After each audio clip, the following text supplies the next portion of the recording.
Keerukorra kudumiseks läheb vaja 2 lõnga ja teise lõnga võiks võtta umbes meetri pikkuse jupi, siis ei lähe lõngad omavahel keerdu. Ja alguset oleks kergem teha, võib sõlmida siis selle põhilõnga külge.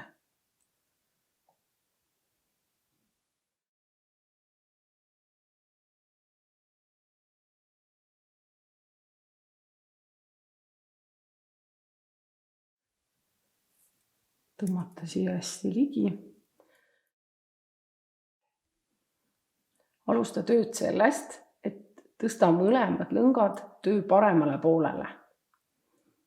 Nüüd tuleb kuduma hakata siis pahempidi ja kordamööda, üks silmus ühe värviga, teine teisega. Tõsta valge lõng varda ette, punane jääb siia ette rippu ja koo pahempidi. Pista varras tagantpoolt ettepoole, keera siit silmus välja. Nüüd tõsta uuesti see valge lõng varda ette ja punane lõng temast üle.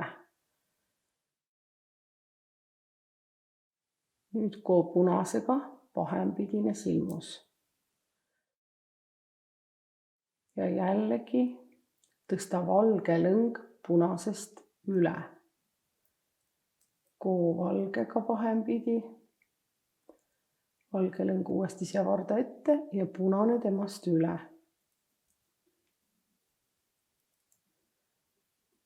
Valge üle punase ja punane üle valge.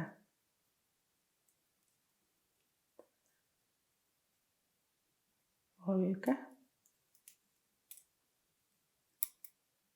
ja punane. Selle tulemusel tekib selline nööri meenutav koerida, mis on ühtlasi ilus ja teisalt aitab vältida ka koerulli keeramist.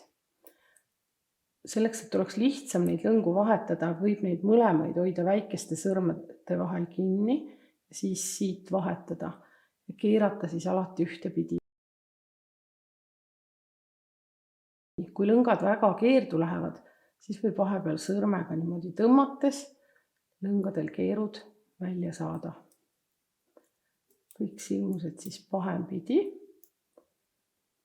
ja tõstan altpoolt ülespoole üle teise lõnga.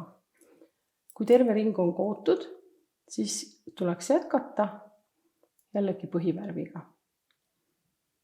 Keerukord võib olla siis nii värviline kui ühevärviline, aga tekib selline tore nööritaoline rida, mille kohal on väikesed põhivärviga sellised kriipsukesed. Ja mida rohkem edasi kududa, seda vähem jäävad nähtavaks need keerukorra kohal olevad silmused.